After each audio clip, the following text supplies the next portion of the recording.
Patrick Kluivert tengah berusaha mendatangkan 3 pemain naturalisasi keturunan baru dengan nominal harga pasaran menembus 147,75 miliar rupiah. 3 pemain naturalisasi keturunan baru akan datang memperkuat timnas Indonesia, rombongan pertama yang datang di era kepelatihan Patrick Kluivert. Striker Oxford United, Ula Romeni, menjadi nama yang sudah dipastikan dinaturalisasi PSSI dan saat ini prosesnya sudah berjalan. Pemain berusia 24 tahun itu akan melakukan pengambilan sumpah warga negara Indonesia, WNI, dan langsung bergabung dengan tim nasional. Ula Romeni diharapkan bisa membela timnas Indonesia untuk laga melawan Australia dan Bahrain pada Maret 2025 mendatang. Kemudian pemain kedua adalah Jairo Riedewald, gelandang bertahan yang saat ini bermain untuk klub Liga Belgia, Royal Antwerp. Patrick Kluivert secara terang-terangan memastikan ex-pemain Crystal Palace itu bersedia bermain untuk timnas Indonesia. Proses naturalisasi Jairo juga sudah berjalan. Hal ini dipastikan oleh Dito Aryo Teji selaku Menteri Pemuda dan Olahraga, Menpora. Saat ini ada penyelesaian administrasi tapi yang sudah dijamin itu adalah Ula Romeni, kata Dito Aryo Tejo. Untuk 2 pemain lagi masih proses tapi ini tidak memperkecil mereka untuk bela timnas Indonesia, imbuhnya. Meski begitu, Dito menegaskan jika berkas dari Jairo Riedewald masih belum diterima oleh Kemenpora, namun dokumen yang diperlukan sudah lengkap. Sementara itu berkas yang saat ini sudah ada di Kemenpora baru milik Ula Romeni. Selain kedua pemain itu masih ada pemain lain lagi. Akan tetapi, Dito Aryo Tejo masih belum mau membeberkan nama pemain keturunan ketiga yang akan dinaturalisasi nanti. Saat ini kami belum terima berkasnya. Tapi dokumen yang diperlukan PSSI sudah lengkap. Prinsipnya kami hanya menunggu dan bagaimana caranya bisa membela timnas Indonesia di kualifikasi Piala Dunia 2026, jika tanya lagi. Usut punya usut pemain ketiga yang dimaksud Dito Aryo Tejo adalah Michael Bakker, ex-Paris Saint-Germain yang kini bermain untuk Los Lille. Namun sekali lagi, Dito Aryo Tejo belum mengungkap siapa nama yang dimaksud, ia hanya memberi kode dan kode itu mengarah ke nama Michael Bakker. Yang lagi proses itu ada Ula Romeni, Jairo Riedewald masih dalam dokumennya, dan satu lagi itu, Michael Bakker, pungkas Dito Aryo Tejo. Jika rencana ini terwujud, timnas Indonesia akan kedatangan pemain naturalisasi dengan total harga mencapai 147,75 miliar rupiah. Hal ini mengacu kepada harga pasaran setiap pemain, di antaranya Ula Romeni, 22,60 miliar rupiah, Jairo Riedewald, 38,24 miliar rupiah, dan Michael Bakker, 86,91 miliar rupiah.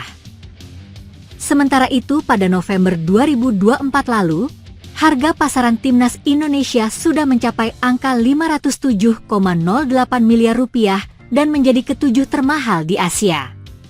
Bukan tak mungkin timnas Indonesia akan masuk ke dalam 5 besar tim termahal di Asia seiring masuknya ketiga pemain tambahan di atas.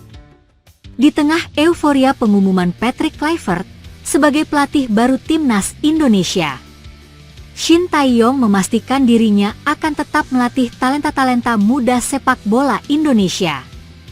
Sebagaimana diketahui, Shin Tae-yong sudah bukan lagi pelatih kepala timnas Indonesia. Kepastian itu disampaikan langsung oleh Ketua Umum PSSI Erick Thohir pada Senin, 6 Januari 2025. Keputusan tersebut praktis mengakhiri kontrak Shin Tae-yong yang seharusnya masih berlangsung hingga tahun 2027. Berdasarkan pantauan tvonnews.com di sosial media, tidak sedikit dari supporter timnas Indonesia yang mengaku kecewa. Namun bagaimanapun, PSSI sudah menunjuk Patrick Kluivert sebagai pelatih timnas Indonesia yang baru dan diperkenalkan pada Minggu, 12 Januari 2025. Menariknya, Hanya beberapa hari setelah pengumuman pemecatannya, Shin Tae-yong berjanji akan tetap membina bakat-bakat muda sepak bola Indonesia.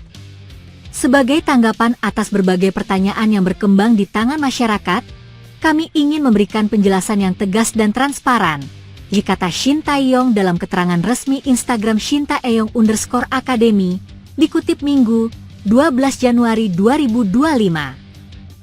Dengan rasa cinta yang besar terhadap sepak bola Indonesia, Coach Shin Tae-yong tetap berkomitmen untuk mendukung perkembangan sepak bola Indonesia melalui Shin Tae-yong Football Academy. Akademi yang didirikan Shin Tae-yong ini mempunyai visi yakni to lead youth football development and strengthen Indonesia sports culture. Advertisements X Akademi ini didedikasikan untuk memajukan sepak bola usia muda di Indonesia. Dengan fokus pada menjembatani kesenjangan infrastruktur sepak bola, ST Academy berkomitmen membina talenta dan level grassroots hingga level elit. Mereka yang dibina akan diajarkan bagaimana budaya olahraga yang kuat serta dipersiapkan sebagai bintang sepak bola masa depan. Kami memastikan bahwa Shin Tae-yong Football Academy akan terus berjalan dan berjanji untuk mencetak bibit unggul yang memiliki fundamental kuat demi kemajuan sepak bola Indonesia, tulis keterangan tersebut. Menurut Shin Tae-yong, sepak bola adalah lebih dari sekadar olahraga. Ini adalah harapan, semangat, dan kebanggaan bangsa. Terima kasih atas kepercayaan dan dukungan yang telah diberikan.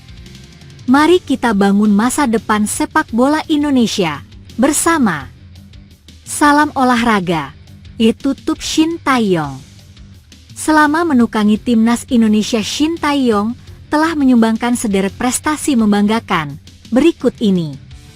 2020, runner-up Piala AFF 2020-2021, medali perunggu SEA Games 2021-2023, runner-up Piala AFF U23 2023 dan 16 besar Piala Asia 2023-2024, semifinalis Piala Asia U23 2024, lolos ke putaran ketiga kualifikasi Piala Dunia 2026, lolos Piala Asia 2027, dan mencapai peringkat 127 FIFA. PSSI memastikan masih akan memburu pemain-pemain keturunan di Eropa untuk memperkuat timnas Indonesia. Program naturalisasi yang dijalankan PSSI telah memberikan dampak positif bagi timnas Indonesia. Sejumlah pencapaian bersejarah diukir oleh skuad Garuda berkat kehadiran para pemain keturunan. Kevin Dix menjadi pemain keturunan terbaru yang melakoni debut bersama Indonesia pada November lalu. Tak sampai di situ, dua nama baru dikabarkan sedang menjalani proses naturalisasi untuk mendapat paspor Indonesia. Kedua pemain tersebut adalah Ula Romeni, Oxford United, dan Jairo Riedewald, Royal Antwerp. Apabila tidak ada kendala, keduanya diharapkan bisa debut bersama Indonesia pada Maret mendatang. Selain itu, masih ada sejumlah pemain keturunan yang disebut-sebut berpotensi membela Indonesia. Miliano Jonathans bermain untuk FC Utrecht di Liga Belanda, sedangkan Tristan Goejer memperkuat Ajax. Pascal Struijk saat ini masih digaji oleh Leeds United yang berkompetisi di Championship. Emil Audero adalah penjaga gawang dengan segudang pengalaman di Liga Italia dan saat ini membela Como. Kekuatan Indonesia kemungkinan besar akan semakin meningkat jika para pemain tersebut bergabung. Peluang itu semakin terbuka setelah PSSI menunjuk Patrick Kluivert sebagai pelatih baru timnas Indonesia. Bagaimana meningkatkan kekuatan laki-laki 13 kali bahkan pada 69. Di sisi lain, kebijakan naturalisasi PSSI menuai komentar negatif dari para penggemar sepak bola Vietnam. Menurut mereka, naturalisasi besar-besaran akan menghilangkan peluang bermain bagi pemain lokal. Naturalisasi pemain asing secara besar-besaran akan menghilangkan peluang bagi pemain lokal. Diperlukan pelatihan yang sistematis untuk mengembangkan pemain muda guna menciptakan lingkungan persaingan yang sehat, tulis akun Vian Truong di kolom komentar dan Tri. nama negaranya saja Indonesia, selebihnya diperankan oleh orang dari negara lain. Sedih rasanya bagi para pemain di Indonesia, tulis akun Nguyen Hang. Bahkan, para penggemar Vietnam mengaku tidak akan mengapresiasi Indonesia jika lolos ke Piala Dunia 2026. Kalaupun Indonesia lolos ke Piala Dunia, supporter tidak akan mengapresiasi Indonesia karena bisa dikatakan hanya timnas Belanda bernama Indonesia, tulis akun Le Xuanman. Apa gunanya berlaga di Piala Dunia kalau namanya timnas Indonesia tapi beranggotakan pemain Belanda, tulis akun bernama Tu. Sebelumnya, Ketua Umum PSSI Erick Thohir menegaskan bahwa proses naturalisasi pemain mendapat dukungan penuh dari pemerintah. Ketika diperkenalkan, Kluivert juga sempat mengungkapkan mengenai rencana penambahan pemain naturalisasi. Meski begitu, Kluivert mengaku akan tetap menaruh perhatian besar pada pengembangan pemain lokal. Menurut pelatih asal Belanda itu, pemain lokal merupakan jantung dari timnas Indonesia.